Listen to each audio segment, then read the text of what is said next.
Shalom Colors, sungguh menjadi sebuah sukacita yang tidak bernilai, yang tidak ternilai maksud saya, ketika saya bisa menjumpai Colors dimanapun Anda berada hari ini. Saya berharap Anda tetap mengikuti aturan pemerintah untuk membuat kita tetap di rumah, kegiatan-kegiatan kita kerjakan di rumah, karena kita juga sedang berjuang bersama untuk bagaimana kita menghentikan penyebaran virus corona ini di tengah-tengah masyarakat. Sebab mobilitas lalu lintas kita ke sana ke sini seringkali itu yang menjadi salah satu klaster penyebaran buat penyebaran virus corona ini. Ya, saya senang sekali kalau menyapa kita semua di rumah tangga kita masing-masing. Nah, minggu ini kita masih berbicara tentang the power of giving. Kalau kita perhatikan, iblis itu ternyata sangat menggentari ketika gereja Tuhan, orang percaya, anak-anak Tuhan, mereka mau hidup di dalam kuasa memberi, memiliki hati yang memberi kepada Tuhan. Kenapa?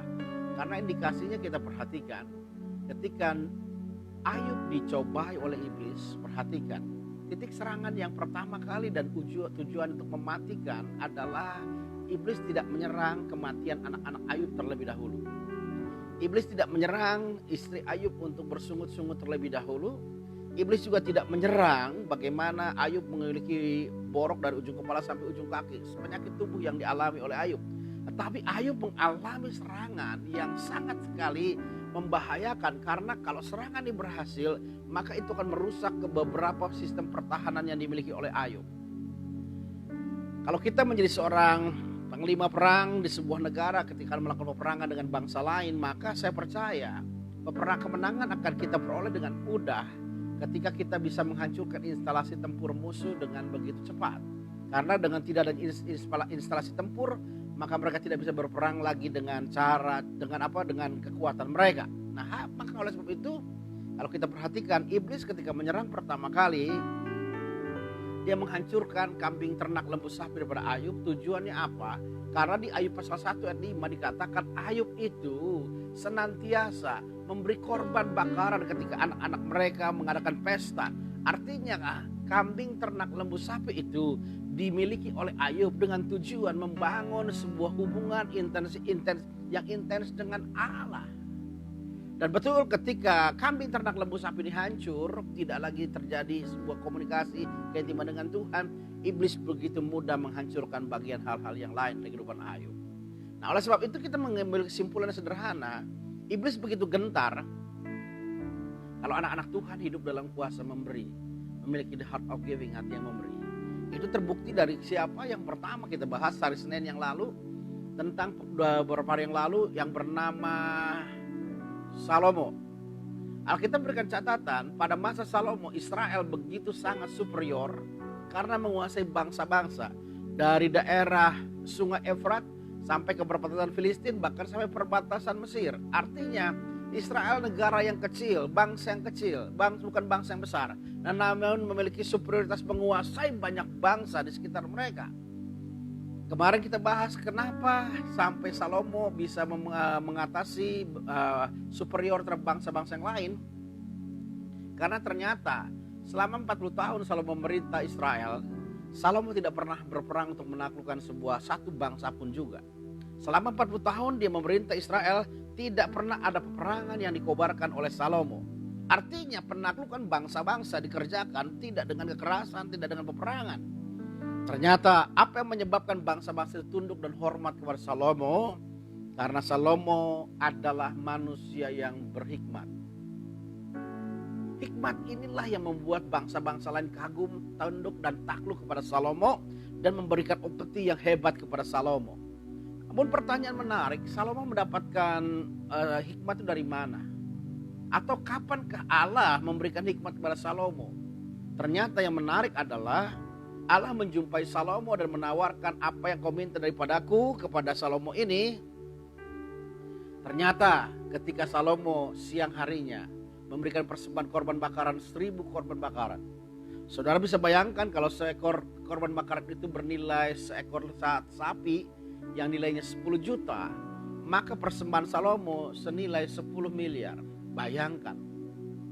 Lalu ketika Salomo selesai mentahbiskan rumah Tuhan, Allah menunjukkan perkenanannya kepada Salomo dengan cara apa? Menghadirkan api dari langit memakan habis korban bakaran yang ada di hadapan Salomo dan di hadapan Allah.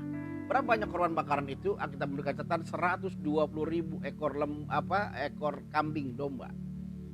Nah, kalau dikali 2 juta 240 miliar. Lalu 22.000 ekor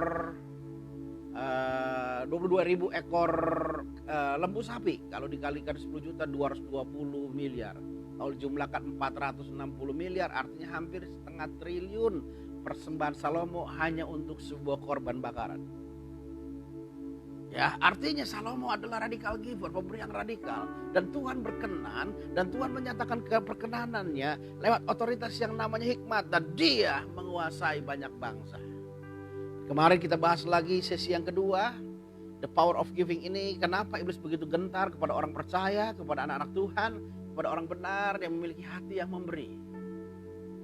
Karena Alkitab berikan catatan penting kepada kita hari kemarin, bahwa pemberian persembahan, salah satunya persepuluhan, adalah sebuah ikatan, perjanjian atau covenant kita dengan Tuhan. Covenant apakah itu? Ketika kita memberikan persembahan korban kepada Allah, maka kita mengikat sebuah perjanjian. Apapun yang kita miliki hari ini, dalam tanda petik saya katakan, sebenarnya itu miliknya Tuhan. Maka kalau itu miliknya Tuhan, Tuhan bertanggung jawab terhadap kepemilikan yang Tuhan percayakan kepada kita. Dan itu dialami oleh Yakob, seorang anak muda yang keluar dari rumahnya dengan meninggalkan rumahnya dengan tergesa-gesa tanpa membawa apa-apa. Harus menikah pun harus dibayar mas kawinnya dengan cara dicicil 14 tahun kerja. 7 tahun mendapatkan Lea, 7 tahun mendapatkan Rahel. Satu saat mertuanya membangun usaha bersama. Mertuanya punya kambing domba yang harus digembalakan oleh Yakob. Maka perjanjiannya, kalau yang bercoreng-coreng itu lahir, lah bercoreng-coreng, maka milik Yakob. Kalau yang berbintik-bintik milik orang tuanya. Apa yang terjadi? 10 kali klausul perjanjian itu dirubah, yang tujuannya untuk merugikan Yakob, tetapi untuk menguntungkan Laban mertuanya. Ketika yang coreng-coreng diberikan Yakob, maka yang lahir coreng-coreng. Ketika yang dirubah, yang bintik-bintik milik Yakob, maka berbintik-bintik. 10 kali mertuanya Laban menipu Yakob. 10 kali juga Tuhan membela. Tuhan juga meluputkan Yakob dari tipuan mertuanya. Ternyata itu oleh karena apa? Karena ternyata di Kejadian pasal 31 dicatat, Tuhan teringat akan dasar yang diucapkan oleh Yakob ketika di Betel. Dan kalau kita baca di Betel, ada pernasar apa yang diucapkan oleh Yakob pasal 28 ayat 16-20, kita menemukan ternyata Yakob memiliki nazar, kalau Tuhan pelihara saya, Tuhan jaga saya, Tuhan bawa saya kembali kepada orang tuaku, kepada kaum keluargaku. Dia bilang, apa yang ada padanya 1/10 akan diberikan kepada Tuhan. Nazar akan persepuluhan ini menjadi sebuah perjanjian Tuhan dengan Yakob. Apa yang dimiliki Yakob itu dimiliki Tuhan, sehingga Tuhan berhak melakukan pembelaan bagi apa yang dimiliki oleh Yakob ini. Makanya tidak heran ayat persepuluhan di Malikiya pasal 3 ayat 10 Tuhan bilang, aku akan menghadik bagi belalang pelahap. Kenapa? Karena apa yang kita diberikan Tuhan kepada kita hari ini itu adalah miliknya Tuhan. Kalau miliknya Tuhan, Tuhan yang akan melakukan pembelaan. Tapi kalau kita tidak mengakiat perjanjian dengan persepuluhan ini, itu artinya apa yang kita miliki, milik kita bukan milik Tuhan. Maka Tuhan tidak punya hak untuk melakukan pembelaan terhadap apa yang Tuhan berikan kepada kita. Hari ini kita akan belajar sesi yang ketiga tentang the power of giving. Ya, kita baca dulu Kejadian pasal 4 ayat 1 sampai ayat yang keempat. Ini juga menjadi salah satu kegentaran iblis ketika orang percaya hidup dalam kuasa memberi. Ternyata orang-orang yang memberi, orang-orang yang suka memberikan korban persembahan pada Allah, itu menunjukkan kapasitas dalam kehidupannya mengasihi Tuhan. Ya. Kapasitas, indikator kapasitas kita mengasihi Tuhan salah satunya dari memberi ini. Lihat Kejadian pasal 4 ayat 1 sampai 4 berkata demikian. Kemudian manusia itu bersetubuh dengan Hawa istrinya, dan mengandunglah perempuan itu, lalu melahirkan Kain. Maka kata perempuan itu, aku telah mendapat seorang anak laki-laki dengan pertolongan Tuhan. Selanjutnya dilahirkannya Habel adik Kain. Dan Habel, perhatikan, menjadi gembala kambing domba. Kain menjadi petani. Ada dua perbedaan pekerjaan yang dilakukan oleh Habel dengan Kain. Habel menjadi peternak, Kain menjadi petani. Perhatikan ayat 3 dan 4-nya. Setelah beberapa waktu, Alkitab memberikan catatan. Setelah beberapa waktu lamanya, maka Kain mempersembahkan sebagian dari hasil tanah itu kepada Tuhan sebagai korban persembahan. Habel juga mempersembahkan korban persembahan dari anak sulung kambing dombanya, yaitu lemak-lemaknya. Maka Tuhan mengindahkan Habel dan korban persembahannya itu. Ayat 5-nya, tetapi Kain dan korban persembahannya tidak diindahkannya. Lalu hati Kain menjadi sangat panas dan mukanya muram. Ada sebuah jendela yang kita lihat secara baru. Ada perspektif yang baru kita akan lihat dari ayat-ayat yang kita baca ini. Timbul pertanyaan yang menarik yang mungkin sampai hari ini membekas dalam pikiran kita, bahwa kenapa persembahan Kain ditolak dan persembahan Habel itu diterima. Dalam waktu di sekolah minggu mungkin kita pernah mendengar, karena begitu sulitnya memahaminya yang terjadi, maka guru sekolah minggu seringkali menggambarkan dengan sederhana. Oh, karena persembahan Kain, persembahan yang dari busuk-busuk, persembahan hasil pertanian yang busuk-busuk katanya ya. Atau yang kedua ada cerita lagi ketika Kain mempersembahkan korban, maka korban Kain itu di atas mezbah apinya belak-belok. Ya, apa namanya bentuknya dia? Tidak lurus. Karena sulit memahami kenapa persembahan Kain ditolak dan persembahan Habel diterima. Nah, hari ini kita lihat sebuah perspektif yang baru, angle yang baru. Saya mau katakan, ternyata persembahan itu ukuran kita mengasihi Tuhan dalam hidup kita. Nah, kita akan bahas sekarang kenapa persembahan Kain itu diterima, persembahan Habel itu diterima, dan persembahan Kain itu ditolak. Nah, kata kuncinya adalah yang pertama, bicara persembahan itu selalu dimulai dengan nama. Jadi penolakan persembahan itu sebenarnya itu berkaitan dengan nama. Allah mengindahkan Habel dan korbannya. Allah menolak Kain dan korbannya. Artinya hari ini perspektif inilah yang harus kita lihat. Bukan persembahannya lah yang membuat Tuhan berkenan, tetapi pribadinya lah yang membuat Tuhan berkenan atau tidak terhadap persembahan kita. Nah, kenapa persembahan Habel diterima? Pertanyaan yang akan kita jelaskan dengan sederhana hari ini. Habel mempersembahkan sebuah persembahan yang berasal dari kambing ternak atau kambing atau dombanya. Nah, pertanyaannya adalah, kira-kira buat apa Habel memelihara kambing dan domba ini? Apakah Habel berternak kambing atau berternak domba itu untuk dimakan, artinya dikonsumsi? Apakah kambing domba sudah dikonsumsi pada masa Habel ini hidup?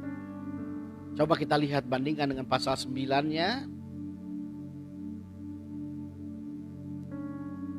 Ayat 1-4. Ya, perhatikan.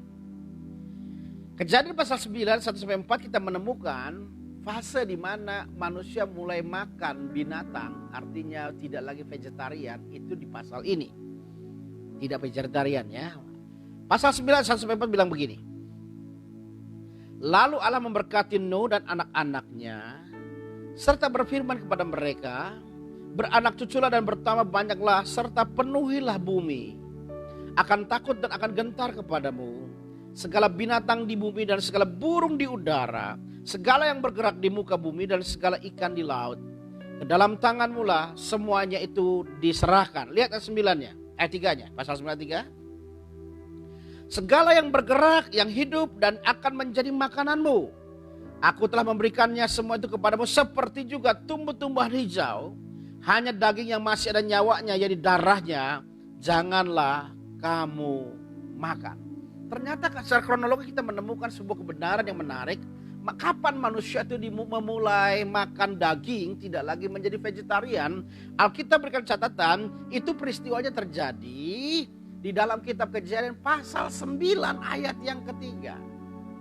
Ketika Nuh bersama dengan keluarga turun dari bahtera, pesan Tuhan seperti kepada Adam, dikatakan beranak cuculah dan bertambah banyak, akan takut dan gentar-gentar segala binatang di bumi, segala burung di udara, segala yang bergerak di muka bumi dan segala ikan di laut. Dan dalam tanganmu semua itu diserahkan, sama persis kepada yang dipesankan kepada Adam. Yang menariknya ayat yang ketiga di pasal 9 ini, Tuhan memberikan sebuah pesan yang baru. Dikatakan segala yang bergerak, yang hidup, artinya binatang, akan menjadi makananmu. Aku telah memberikannya semua itu kepadamu seperti yang juga tumbuh-tumbuhan hijau. Jadi sebelumnya Adam dan Hawa makan daripada biji-bijian, tumbuh-tumbuhan. Lalu pada pasal 9 manusia pertama kali makan daging binatang yang hidup.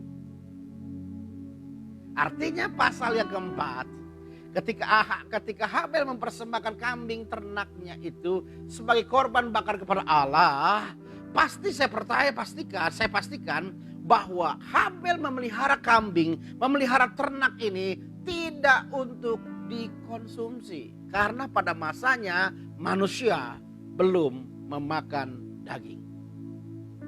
Nah, kalau tidak untuk dikonsumsi, tidak untuk dimakan, Habel memelihara kambing, ternak kambing dan domba ini tujuannya untuk apa? Kalau tidak untuk konsumtif, apa kambing, ternak, lembu, sapi juga untuk konsumerisme ya? Artinya untuk diperjualbelikan.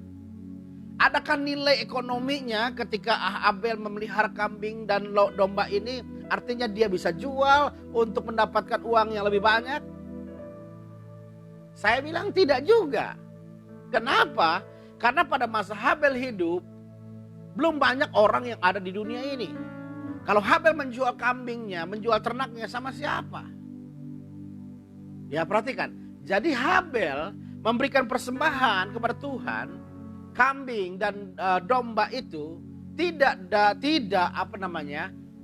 tujuan Habel melihara kambing ternak itu untuk dikonsumsi. Habel menjadi gembala tujuannya tidak untuk juga nilai komersialnya diperjualbelikan. Tetapi yang menarik adalah Habel menyerahkan ini sebagai korban bakar kepada Allah. Artinya apa saya mau katakan, saudara? Sebuah catatan penting buat kita hari ini kalau bahas sederhananya. Kain mempersembahkan korban kepada Tuhan dari hasil pekerjaannya kepada Tuhan. Tetapi Habel memberikan kepada Tuhan dari pelayanannya. Artinya apa yang dia kerjakan semuanya ini dengan orientasi untuk Tuhan. Artinya hari ini persembahan yang menyenangkan Tuhan adalah persembahan di mana engkau bekerja. Ketika engkau bekerja di pabrik, ketika engkau bekerja di toko, engkau bekerja di perusahaan, di kantor. Tujuan pekerjaanmu bukan sekedar mencari makan seperti Habel, tetapi untuk kemuliaan Tuhan. Dan persembahan inilah yang menyenangkan hati Tuhan ketika kita memberikannya bukan dari pekerjaan kita, tapi dari pelayanan kita. Sehingga kita mengerti apa yang kita kerjakan hari ini adalah pelayanan kita kepada Tuhan. Engkau sebagai karyawan di perusahaan, engkau harus sadar pekerjaanmu itulah pelayananmu. Ladang pelayananmu untuk menyenangkan hati Tuhan. Dan engkau persembahkan itu sebagai bentuk sebuah penghormatan kepada Allah yang mempercayakan kita dalam pelayanan kita. Ya, Habel mempersembahkan dari pelayanan. Artinya, saudara, saya percaya dia memelihara kambing, dia memelihara domba dengan tujuan sederhana. Dia ingin persembahkan, dia ingin berikan kepada Allah. Kenapa dia memelihara kambing domba? Menurut saya, kemungkinan besar ketika Adam masih hidup, dia menceritakan pengalamannya hidup di Taman Eden bersama dengan Tuhan, bisa berbincang-bincang dengan Tuhan secara terbuka, bisa bincang-bincang secara langsung dengan Tuhan. Dan dia juga saya percaya menceritakan bagaimana dia terusir dari Taman Eden itu. Ketika dia berdosa, ketika jatuh dalam dosa dan Allah mengusir mereka, Adam dan Hawa di Taman Eden, dia bercerita kepada anaknya bahwa Allah mengorbankan seekor anak kandung domba untuk disembelih dan kulitnya dipergunakan untuk menutupi ketelanjangan daripada Adam dan Hawa ini. Artinya Habel tahu persembahannya ini adalah sesuatu yang akan digunakan Tuhan, yang akan dimanfaatkan Tuhan. Jadi kita harus punya worldview yang sangat berbeda. Korban kita, persembahan kita, bukanlah kita berikan supaya kita lebih kaya lagi, diberkati lagi, lebih hebat lagi. Tidak, tujuannya bagaimana kita mempersembahkan sesuatu yang bisa digunakan oleh Tuhan dalam pekerjaan Tuhan yang luar biasa ini. Nah, oleh sebab itu saudara bisa bayangkan, kalau setiap orang Kristen memiliki pemahaman kesadaran seperti ini, kita memberi persembahan kepada Allah, kita memberikan korban kepada Allah, kita memberikan persepuluhan kepada Tuhan. Bukan sekedar karena kita ingin diperkaya, bukan sekedar kita semakin diberkati Tuhan, tetapi kita sedang memberkati sesuatu yang akan Tuhan kerjakan lewat apa yang kita beri. Saudara bisa bayangkan, sebuah kegentaran yang hebat akan muncul dalam hati dan pikiran iblis. Betapa berbahayanya orang-orang Kristen, orang-orang percaya kepada Allah. Kenapa? Karena mereka ketika memberi korban tidak lagi memikirkan diri mereka sendiri, memikirkan apa yang dia beri kepada Tuhan bisa digunakan Tuhan dalam rancangan-rancangan Tuhan yang luar biasa dan hebat ini. Oleh sebab itu saudaraku yang kekasih dalam Tuhan Yesus Kristus, pada siang hari ini saya mau sampaikan sebuah kebenaran yang penting. Hari ini kita dengar yang penting. Ternyata iblis gentar karena orang-orang yang memberi kepada Tuhan dengan hati yang mengasihi Tuhan. Karena apa yang dia beri ini akan menjadi sesuatu yang hebat yang digunakan Tuhan untuk rencana-rancangannya. Maka itu akan mengentarkan kuasa iblis dan kerajaannya. Oleh sebab itu kasih-kasih Tuhan Kolers hari ini, Tuhan mau mengajar kita hari ini memiliki the heart of giving, hati yang memberi kepada Tuhan. Bayangkan Salomo kalau hitung-hitungan tadi seperti saya ceritakan, 120.000 ekor lembu, 120.000 ekor kambing domba, 22.000 ekor lembu sapi senilai 460 miliar. Kambing 2 juta, sapi 10 juta misalnya. Dan saudara tahu persembahannya itu untuk apa? Saya seringkali dengar gereja-gereja dibantu oleh orang-orang kaya memberkati dalam pembangunannya. Tapi tidak sedikit orang kaya itu bilang begini, saya mau bantu gereja untuk pembangunan, maka seluruh pasir untuk kebutuhan pembangunan ini saya yang tanggung. Atau ada yang bilang, oh seluruh kebutuhan semen ini saya yang tanggung. Pertanyaannya, kenapa orang kaya punya pikirannya seperti itu? Anggaplah saya punya a priori yang negatif ya.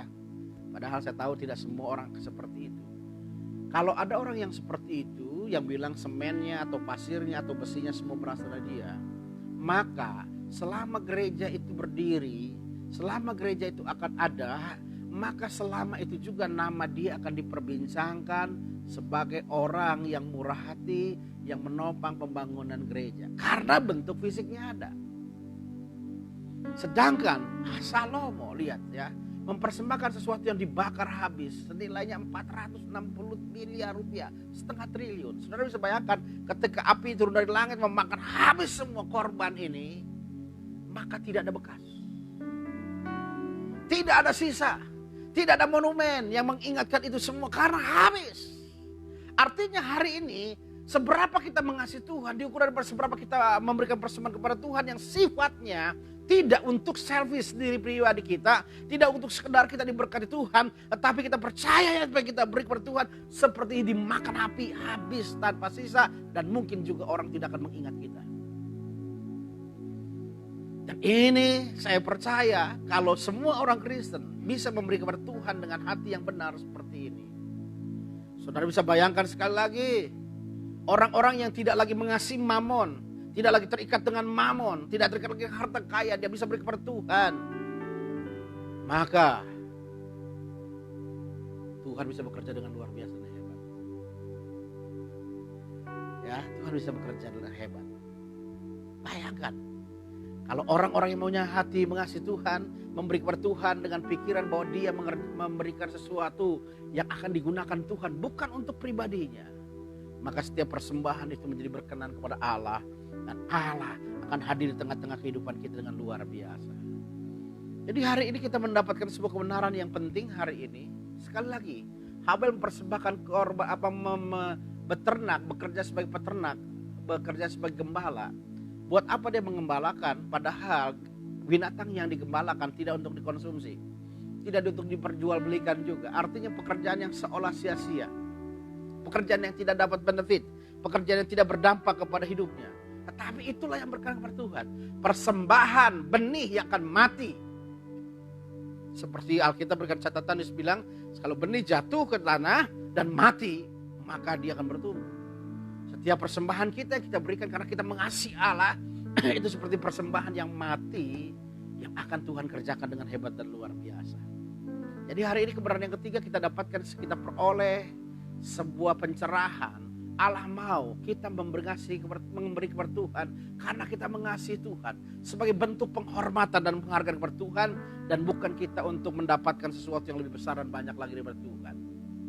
Oleh sebab itu hari ini saya mau katakan, kasih Tuhan, kalau kita adalah pelaku-pelaku firman yang memberi kepada Tuhan dengan hati yang tulus, sekali lagi kita akan menjadi momok yang menakutkan bagi kerajaan iblis. Karena kalau orang percaya sudah tidak terikat lagi dengan mamon, memberi kepada Tuhan dari dalam tanda petik yang kita anggap dari kesia-siaan, dari kita tidak berharap apa lagi dari yang kita persembahkan, maka saya percaya gereja akan menjadi gereja yang tangguh dan kuat dan akan memberkati bangsa-bangsa.